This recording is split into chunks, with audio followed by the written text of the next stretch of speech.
Hey, MCARBO brother, I'm Chris Nelson, president of MCARBO. Really excited to introduce the new RDB trigger spring kit for your KEL-TEC RDB. A fantastic trigger spring kit, reducing the trigger pull by about 50%. From 5 pounds down to 2.5 pounds, you just can't beat it, man. This is phenomenal. Really excited about this one. Let's jump on over to tabletop, put this baby in. Let's go ahead and check our rifles together, make sure they're clear. Check the chamber, check the bolt face, check the magazine well. This firearm's clear. Let's see what kind of factory trigger pull we're starting with. 4 pounds, 14.7 ounces. Let's take one more to confirm.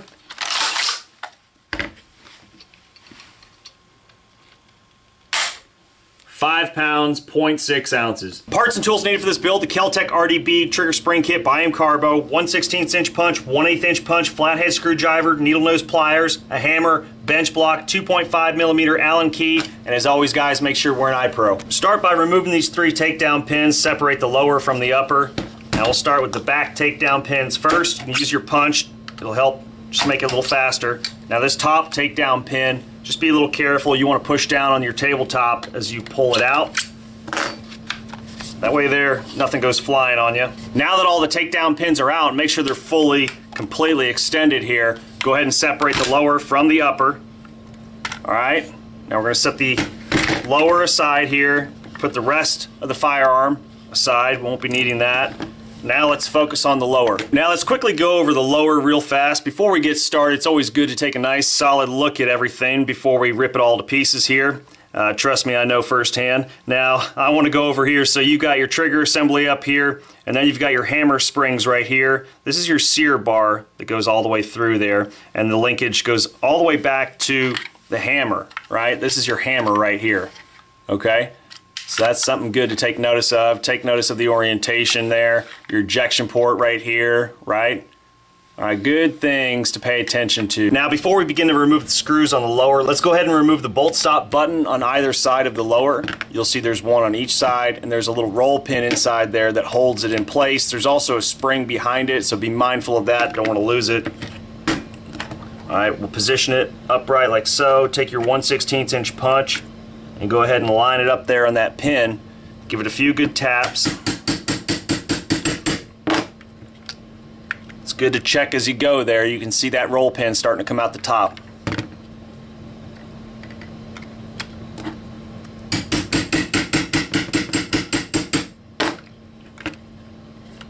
All right, let's see if it'll wiggle off. There we go. So you don't need to completely remove the roll pin, just enough to get some clearance, so it'll slide right off, as you can see. So we'll set the bolt stop button aside. Now we'll take our punch and fish out this spring here. You can see how it's captured there. All right, very thin spring. Kind of deforms after a while. You can straighten it out a little. We'll set that aside. All right. Now for the other side, same process. Take our punch, giving it a few good taps. Make sure we got it started.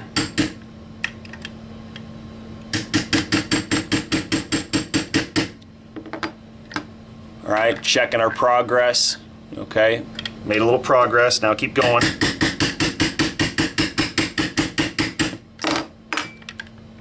It's starting to come out the top now.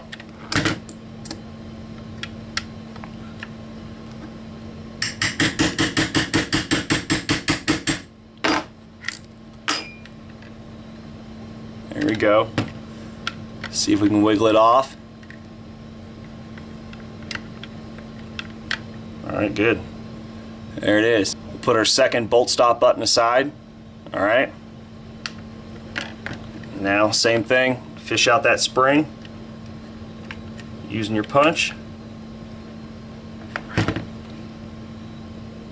Set the bolt stop button spring aside. Now that we've got our bolt stop button and springs removed, we can go ahead and set them aside somewhere. I like these magnetic pans. They do a good job keeping everything in place. We're going to have a lot of screws here. You'll see in a moment. We've got 14 of the socket head cap style screws. These are all 2.5mm, so you just need the same Allen key or T-handle wrench. And then we've got one of the button head cap screws and then one of the countersunk screws here in the safety. So all together, as we remove this right side of the lower, we're going to have 16 screws. So just keep them in a good spot and should be fine. If you lose any of them, you can get them from KEL-TEC's website. But let's go ahead, take these all off.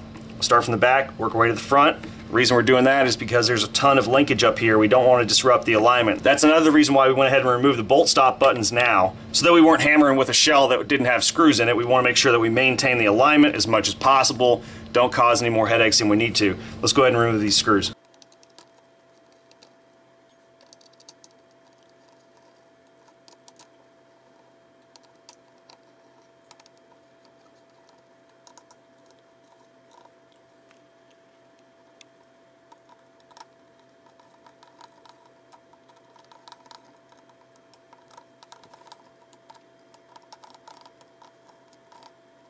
There's one of the 14 socket head screws there. Alright, now here's the button head screw. Okay, it goes right next to this center takedown pin. These T-handle wrenches are really handy. You can hear how easily that helps snap it loose. It was really torqued on there. Alright.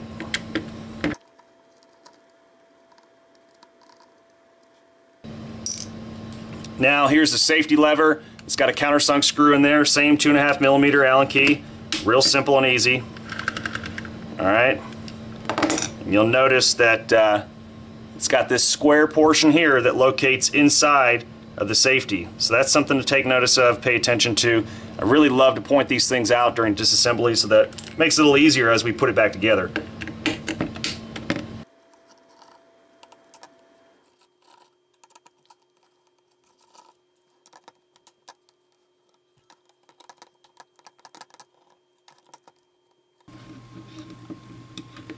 Alright, that's the last screw there. Alright, this is what you should have in front of you. You got your 16 screws here, you got your safety lever, you've got your 2 bolt stop buttons, you got your 2 bolt stop button screws. Alright, now let's go ahead and separate the 2 halves of the lower. We want to do this as carefully as possible, trying to maintain the integrity of the alignment inside. Not a big deal if you don't, but you're going to need your flathead screwdriver and basically turn it upright. And then we're going to find a little spot to begin, and I like to begin right here in the center. You can see it starting to move a little bit there. You know, I'm using my hand here to separate it in the middle. Alright, once you find that little opening, you just keep going with it. Most important thing is going to be this trigger assembly up front here, so we want to really take our time, make sure we get it all apart in a nice even manner. So I'm starting back here in the back and the center first, and then we're going to move forward and really pay attention to everything as we pull it apart. Now I'm on the back side of the pistol grip, kind of making a little bit of space there. Alright. Now moving to the front side of the pistol grip. Now around the trigger guard here. Alright, nice. That's basically off. Now we just have to real carefully separate the 2. Alright, so I'm pulling up the back side here now.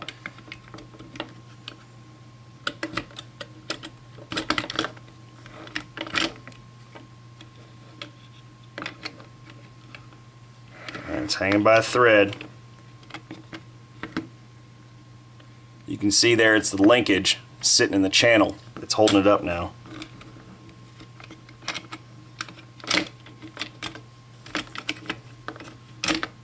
Alright, there we go. Alright, so here it is, the inside guts of the RDB. Now this is the only video as of now that'll show you the inside guts of the lower on the RDB, which is really amazing. It's nice to have this sort of information as you're going into this project. Really handy whether you're doing the upgrade or not. You've got to know what everything is supposed to look like if you do happen to take it apart. And trust me, I know firsthand it was a challenge. This one, just like most of the KEL-TEC, especially the Sub 2000, it's all about alignment. Some of the same concepts and features are here as in the KSG. You see this hammer springs. There's 2 of them there with your linkage, right? Now this is different over here, obviously, considering the bullpup function. This is your hammer, and then this is your bolt stop here. These are the bolt stop. This is where those bolt stop buttons attach, right? And this is your ejection port here. So ejection port, bolt stop, hammer, right? And you'll notice this hammer, this is one of the tests we're going to conduct here when we're putting it back together. We want to make sure that this hammer, when it's going backward, it's actually moving all of the linkage together. and most specifically these linkage bars here. We want to make sure those are actually engaging and are connected to the hammer. Then moving forward to your trigger mechanism, you can see there is a ton of parts here. This thing is a bit more complex, and fortunately for just this spring upgrade, we're not going to have to take it apart. But we do want to know your feedback. If you're interested in a trigger, we'd be happy to make one. Same for these grip pins. These are bare aluminum. Bare aluminum grip pins happen to strip out. All right, so just like the sub, we could make some carbon steel replacements for carbon steel screws. It's up to you guys. You just let us know. If this is something you have problems with, we can certainly make these. All right, so let's get into the trigger assembly. Take a good deep dive look into it, name out some of the parts, and then we'll come back, we'll put the spring in, and put this baby together. All right, so here it is, an up-close, exploded view of the actual RDB trigger assembly, trigger mechanism. So you've got your trigger here, you've got your trigger return spring here, and there's a guide rod inside. Now the cool thing about this design, it's actually got a hole in the front of the trigger, so we'll be able to compress this, pop it out, replace it, real simple, easy. Then in here you'll notice you've got your trigger bar, all right, and pay attention to the way everything is oriented. It's all about relationship when it comes to this trigger mechanism here. Everything has a relationship to the other components, so it's very important, very easy to get mixed up. And this is a bit of an intro to what we will probably end up doing, which is a trigger replacement in the future, but at least these are also notes for me, so when we go back into it. So you've got your trigger bar here, you got your trigger bar spring, right? You've got your sear spring up here, all right, and you'll see how that actual loop, way it comes off the top of this coil and interacts underneath the sear bar. Because up here, you're going to notice there's a sear bar, right, that sits on top of the actual trigger. But this sear bar is part of the actual linkage, right? So this is one big component that goes back to the actual hammer. Inside here is a separate component. This is the sear right here. So there's the trigger bar, you've got the sear, and then you've got the sear bar up here, right? So three separate components that basically layer on top of one another. And you got two different springs. You see how both of them are captured underneath each bar, right?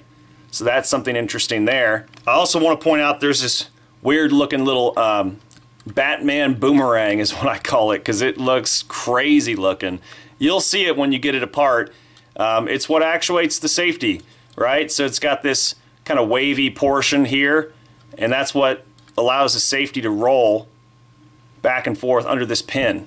Okay, so the safety's here, and the actual point is captured inside the safety.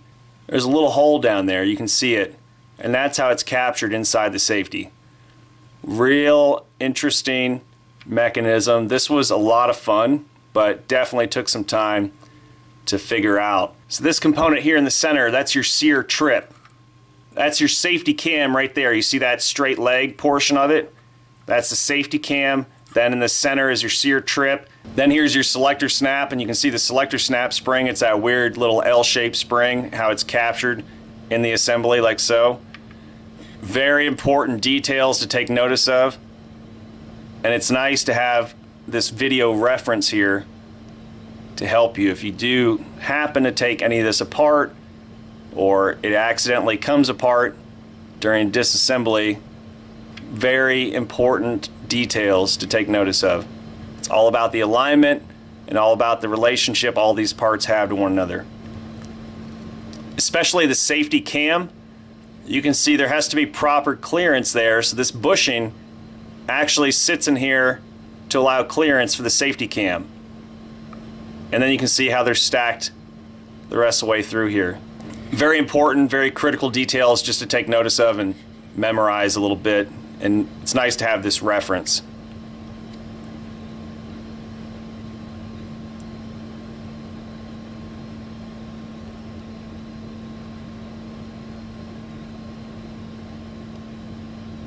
Alright, now let's go ahead and replace this trigger return spring. So now we want to remove the trigger return spring, alright, so it's just sitting right there on that sear trip, okay? So that guide rod, the trigger return spring guide rod, is literally just sitting right there. It's a little bit of a dimple on it, and it's sitting on the face of that sear trip, and you see how easily it just pops out, just like that. Alright. Alright, there we go. That easy. Okay, so just quick, easy, simple replacement. So here's the factory spring here. Let's go ahead and grab the MCARBO trigger return spring. All right, so here's your KEL-TEC RDB trigger return spring by MCARBO, much lighter spring. Let's go ahead and compare them side by side.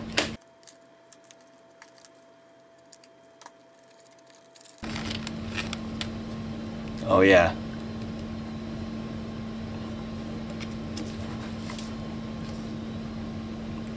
Look at that, you can definitely see a difference.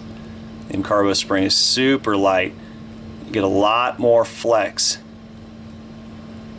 And really, I mean, once we put it on, you're going to really see a major difference. So let's go ahead and put the MCARBO trigger return spring in there. All right, we're going to compress it so that we don't bend it. So we're just pushing it all together, just like that. All right, and then we're going to basically let it just catapult into that hole there, and then compress it a little further. Take your little mini flathead screwdriver and use that to grab one of the coils and push it further in there. And make sure you're actually in the hole all the way. Compress these coils, take your 1/16 punch, use that to push forward, and you can alternate back and forth with your micro flathead tip screwdriver. Boom, just like that. So it takes a little bit of a finesse. You're going to push forward with your actual punch and then use your flathead to compress these coils and then drop it right back onto that notch, that sear trip. And that's it. Real nice and easy. Just make sure you got it in there. Wow, that already feels a lot lighter. All right, so we got our new trigger return spring in place. All right, the whole trigger mechanism is still intact, good to go. All right, if anything fell out of place, obviously put it back. Make sure you've got your single point sling attachment in there still. All right, now moving towards the rear of the firearm, let's go into this. This is going to be a little bonus of the video because I know this is going to cause some problems for reassembly. Upon disassembly, it's pretty frequent for this linkage to be disrupted.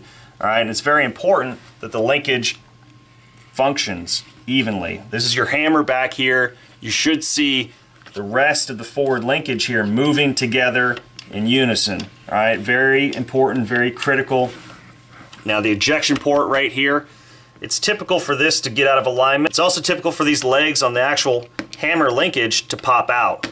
Now this one's not popping out as easily, but you'll notice on the underside, for whatever reason, it tends to. So it'll pop out just like that. Same with these little pins here. They will pop out. All right, but I'm going to go ahead and pry all this out so we can get a good look at it. So this is the ejection port chute. All right, and you can see how that relationship is. This opening cutout is facing towards the trigger. All right, this closed end, the rear of the firearm. And you've got these little pins here that actually locate into the polymer. They go on the bottom here on the hammer, and then those actually seat into the polymer. And then you can see these little rivets right here on the linkage are what actually snap into the top hole on the hammer. All right, so I'm going to pull that pin out. I'm going to go ahead and just pull the hammer out as well. You do not need to do this. This is just for informational sake in case something happens and you have a big explosion of parts when you pull it apart. So here's the hammer right here. All right, and you got your pin here on the bottom that locates into the polymer. All right, your hinge pin, and then you've got your linkage here with those rivets on the ends that locate into these top holes on the hammer. All right, okay, and then you got your bolt stop here. All right, this is where those bolt stop buttons with the little roll pins locate right here. All right, so we're going to drop that back in place, our bolt stop.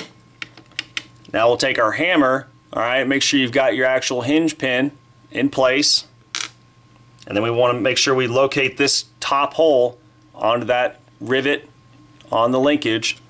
So we'll go ahead and we'll fish it in there.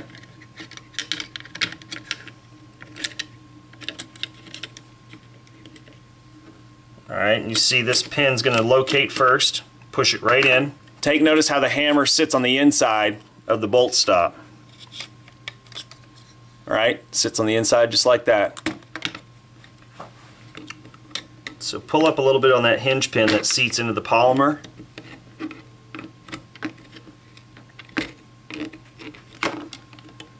So you get enough clearance. Don't push it all the way down yet. Alright, and then what you'll notice is you'll get almost there. It's almost ready to link up. It's just barely missing.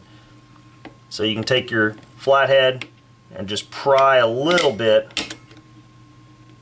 You're basically pulling it up and out of the channel. Alright, so it's up and out of the channel and it wants to locate. And it locates really nicely.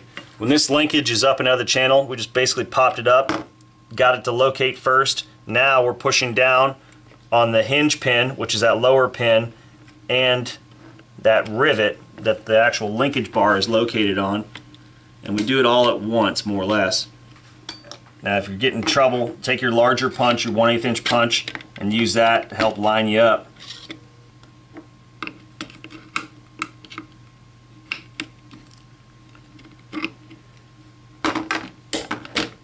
Alright, once you get it all lined up together, you know, it's going to be a simultaneous drop into place. So basically this linkage is up out of the channel right now, but we got it to locate onto that upper hole on the hammer, and we've got the hinge pin located down here on the bottom.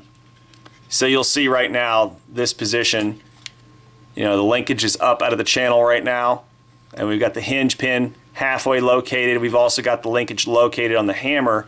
Now we're going to push down at the same time. We're also going to move the linkage back into the channel so that we can start pushing everything down. And pay attention to this little circular portion down here on the linkage. It'll hang up right there on the polymer. So you just basically have to work it all around with your flathead. And one thing I have noticed is that this hinge pin on the bottom, you may have it started, but it is a little bit stubborn, so you do have to hit it with the punch. But as long as everything's in alignment, seated, we've got the linkage in place, then it's okay to hit it with the punch. And that's exactly what we're going to do, because this portion of the hammer will slide up and down on that hinge pin, no problem. And the most important thing at this moment is getting the linkage all together in the channel, making sure it's all aligned, making sure we're good to go. Alignment is so key, right? Especially when it's under tension like this. This is when it is going to fight you a little bit, but you'll know once it's right. I mean, it's going to line up perfectly. Another trick too, take your hammer and just move it slightly. That'll force it to go into place. Alright, so everything's lined up for the most part. We're going to go ahead and just tap in this hinge pin now. And then finish off lining up the linkage. Now we're going to take the other hammer hinge pin, slide it up in there in that hole, bottom hole of the hammer. Alright, and we're just going to hold that. Now we're going to take our ejection port chute, right, this end facing towards the trigger. Right? Okay, we're going to go ahead and fish that in there. Now pay attention to these tabs here at the bottom. Those are going to locate into that channel right there at the bottom here on the polymer on both sides. You'll know when you're putting the other side of the polymer clamshell back on to the lower there.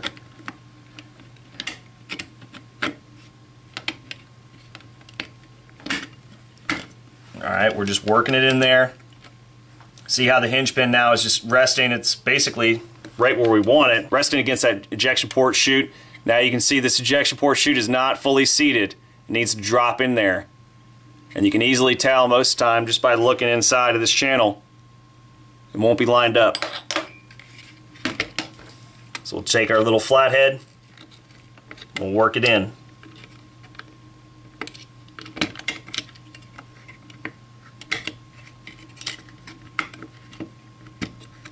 Alright, there we go. Now it's fully seated. Even, uniform, there we go. Now this other leg of the linkage, we just need to get to locate inside the hammer there. And it's always much easier. The top side is so much simpler, whereas the bottom, you know, that's the first one. It's going to make you work for it a little bit. Now we've got this top bar located into the hammer, but it didn't fully seat yet. I mean, I'm pulling up on it, and it's not coming out, but I'm still not convinced that it's fully seated. So I'm going to pull back on the hammer. Alright, I'm going to get it to lock. Alright, that kind of forces everything to cooperate a little more. Mainly this bottom bar here that we left you know, halfway in the channel, halfway out. Alright. So everything is good, and I'm checking all the alignment up here as well. We don't want the trigger assembly to pop out. You can see this sear bar and hammer linkage wants to pop out right there. So we're going to keep our eye on that, keep some pressure on it. Alright, and I'm checking these pins back here. I am going to pull the trigger to let the hammer forward. Alright, still not right. And that's what's misleading. You think it's done, but it's not. You need to make sure everything's fully compressed, fully seated before we move forward. And just because I'm not fully convinced, I'm just going to pull it out. Alright, and it wasn't that hard to pull out. So now I'm coming back to it, and I'm going to go ahead and set it. There we go. You heard that snap, visually inspected it. It is good to go. It's in there now. So that's a good little demo on what to pay attention to. Alignment is so key, so crucial for the RDB and the sub and the KSG, most KEL-TECs. There you go, now it's functioning as it should. And this is one of the major tests right here. Basically putting your hand on the trigger assembly, pulling back on the hammer, and taking a look at the linkage. You know, is it functioning properly? Is it moving in a uniform motion? Does anything look out of place? And it's passed at this point. The only thing that wants to pop out of place is that sear bar, right? But that's okay. There's a ton of tension right there, so we're just going to make sure we just push down on that as we're putting the other side of the lower back on. But we're just double checking everything, make sure nothing moved as we were trying to get that into position. All right, now let's install the other side of the lower. Just take one last quick look at the linkage, the alignment, everything's good. Make sure these actual hammered bars are in place, especially this little portion right here of the sear bar. All right, you want to make sure that's fully seated. Okay, just things to take notice of. We're going to basically just drop it right over top of everything. Keeping an eye on the safety, your single point sling mount there in the middle. Alright, some things that we can line up on. And then your bolt stop buttons right here on the side. Alright, so I got a good little bite there on the safety. It's got me centered. Now I can feel some of the grip pins coming together here, especially up front. That is very important to make sure we have all that linkage captured. And then as we're moving towards the back typically gives some problems. And that's because that hammer linkage right there, you can see that pin that we had to set right on top of the ejection port chute. That one has to get into that hole. So we're going to basically force it into that hole, take our needle nose pliers and just grab the end of it. While you're pressing down, it's under some tension, so it does help to use the pliers to just kind of pull it back a little. And then the rest of the grip pins will come together nicely. Now I can already see this ejection port chute isn't fully seated there. This is a good time. Take your little tiny flathead and just move it a little bit. Try to get it in place. So now take your bigger flathead screwdriver, and if you just push down, you basically let it relax a little bit. And then you just push down on the ejection port chute, that flat. There we go. You can see how it popped right into place. There. Yep, that's it. So with the polymer, that's kind of the warm and fuzzy feeling when you get that nice solid snap into place. You know, you want everything to be located properly so that if the grip pins aren't coming together nice and smooth, it's usually something other than the grip pin. And this portion of the center, remember that little sear bar, that was giving us problems as we were trying to put it together. So we just push it right there. You saw that? I just pushed in on it, and basically the two halves started coming together. I mean, they naturally want to seat together. Everything's fully located in the proper position and aligned, and you can see it's perfect. I mean, it's basically all together. Now we just have to bolt it up, tighten it up. There's no gaps. So let's do a quick once over. Everything looks good in the ejection port chute here. You know, nothing's sticking out. You can see right down through it, right? We're looking at all the seam lines on the rest of the lower, especially right here in the center. Came together nicely, easily. Pistol grip, perfect. Now everything's back together, compressed tightly together. Just make sure before we start installing all the screws and everything that this hammer moves forward and backward. All right, and take a look at that linkage, make sure everything's functioning properly. All right, you can see the sear bar up front there, hammer springs, hammer linkage moving, and the hammer's moving nicely. No need to lock the hammer back. We want to leave it forward just so the alignment's not stressed, but just want to point that out real quick. It'd be a terrible waste of time to put it all back together. Just to notice that the hammer wasn't in the center of that actual bolt stop, right? This outer set of metal right here. This is the bolt stop, where the actual bolt stop tabs are, right, with the button. Now that we've got both halves of the lower back together, let's go ahead and take our button head cap screw, the one that's right next to that center takedown pin, and we'll get started with that first. All right, good and snug. Now we're going to take our safety lever, this edge here with the grip surface facing up, and you can also tell by locating this square portion, right? Remember that? The square portion is going to locate into the safety. All right, make sure it's good and lined up. There we go. Nice and snug. Now we're going to reinstall all 14 of the socket head cap screws, these here. All right, I'm going to start with the front this time because I don't want any of the linkage to pop out of place.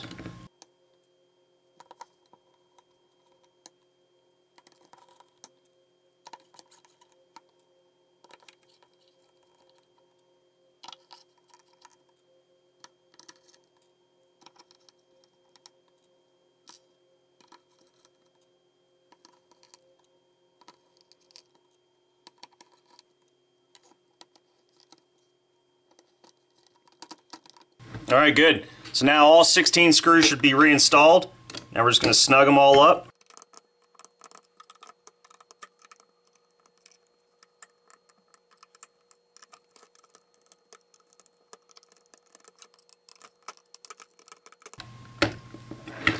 All right, good to go. All right, now we need to reinstall our bolt stop buttons. You can see the roll pin is sticking up out the top right there.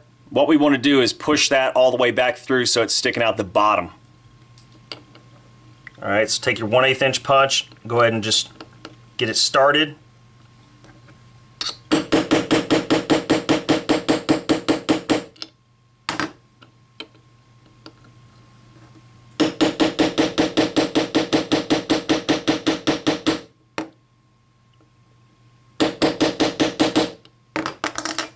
All right, now take your 1/16 inch punch and go ahead and tap it all the way through.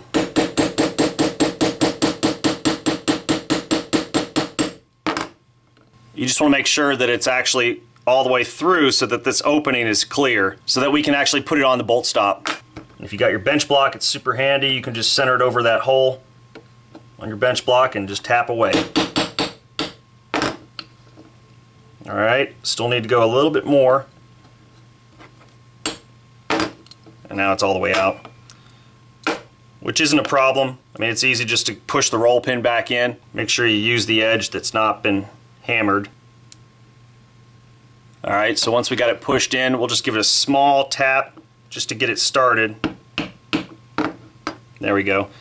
We just want that opening to be completely clear so we can slide it over the bolt stop. And the reason we're doing that, positioning our roll pin at the bottom, is that it'll be much easier to install like this.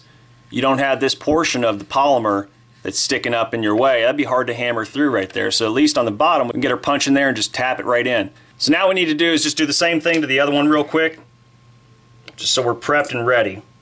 All right.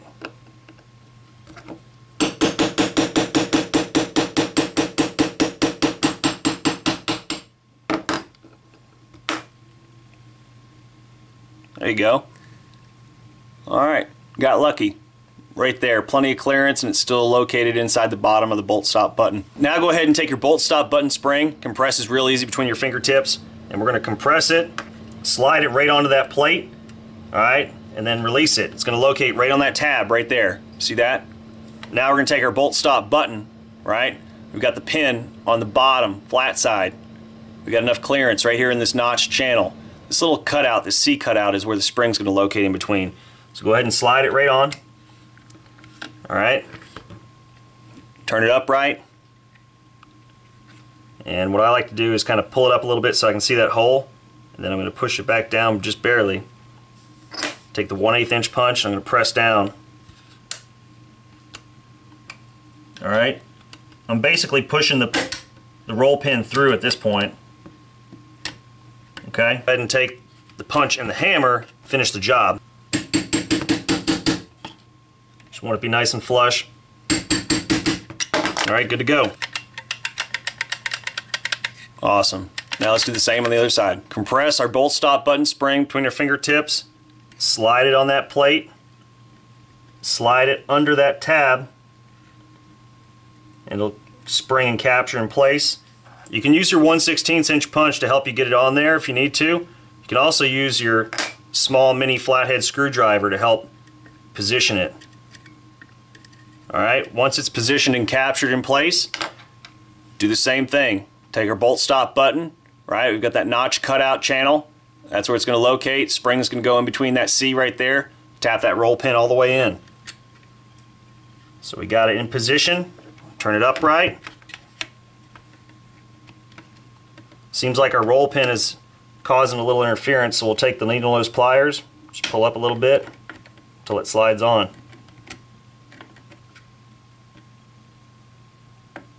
There we go. Alright, slides on. Now we just want to make sure we line up the holes. So I'm right over top of that hole now. I can just see the bare edge of that hole right there. Now pushed it in, take my 1/8 inch punch, and I'm going to basically push it in by hand. That way there I can feel it as it's going in. I don't have to hammer away like crazy. Alright, now I know it's in there, it's started. Now I can take the punch and the hammer, tap it the rest of the way home.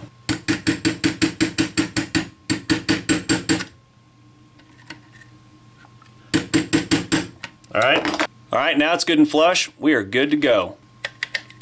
Awesome.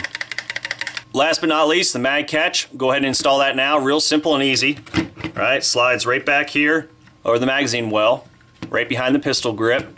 Alright, so go ahead and just get it at an angle, and you're basically going to expand it just like that. And see how I just use my finger right here to expand it.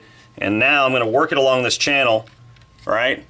And I'm pushing it straight back. Get a good grip on it. Boom, just like that. Alright, functions properly. Look at that. We are good to go. Alright, so now we can see the light at the end of the tunnel. We've got our upper here and our lower here. Our lower's back together, but let's focus really quick on the upper. It's likely that we've got some misalignment just because of all the tension. Alright, so you got your receiver back here. Let's go ahead and pull that off.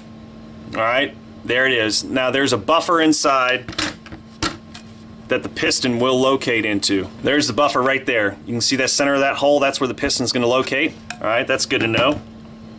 Now we've got our piston here, our action spring, and then we've got the bolt and the bolt carrier here, right? All one unit. And then you can see up front here is the charging handle, right? And that'll slide back on you, fall out of place real easily.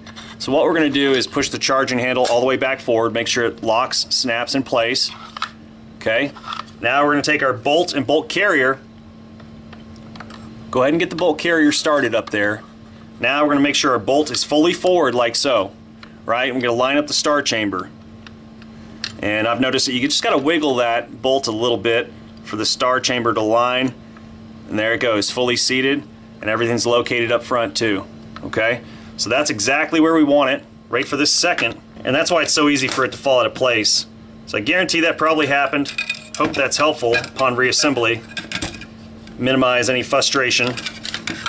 Now, make sure you've got that piston located inside that buffer. And now go ahead and slide all the assembly forward. Make sure these holes line up right here. Alright? Helps if you push down on the table, like we did for the disassembly.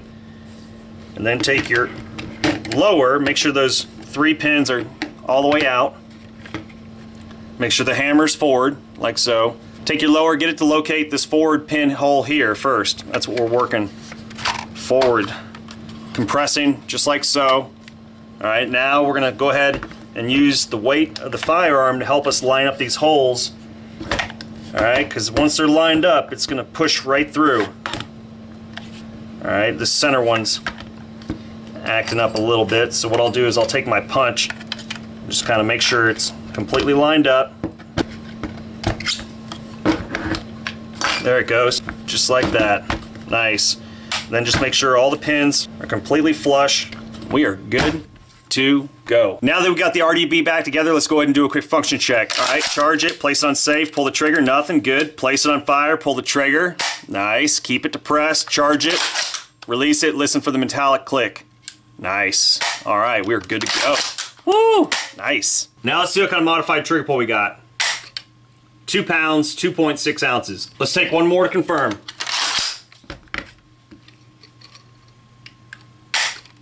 2 pounds, 1.3 ounces. Well, there you have it, guys. A 50% trigger pull reduction for your KEL-TEC RDB. You just can't beat it. Really impressed with this kit. Really simple, easy, straightforward installation. Now, this was a lengthy video, but we wanted to make sure we included a ton of detail. There's nothing else out there on the internet that shows anybody disassembling this lower on the RDB, so this is kind of an intro to the next segment, which we'd love to do a trigger for the KEL-TEC RDB. That's up to you guys. If you want it, recommend it to us and we'll make it. But we got to get enough interest. We got to make sure that that's something that you guys would be willing to commit to. Overall, really impressed with the KEL-TEC RDB. Fantastic bullpup. Really like this firearm, but the trigger pull definitely needed a little bit of modification. And I'm much happier with it. I mean, it's really right where it should be. A nice, clean 2.5 pound trigger pull. I mean, it's right in that sweet spot. You don't need anything heavier than that. You don't need a 5 pound trigger. So this really does help the performance, the accuracy, just all around fun and function of the firearm. Looking forward to your feedback as always. Happy shooting.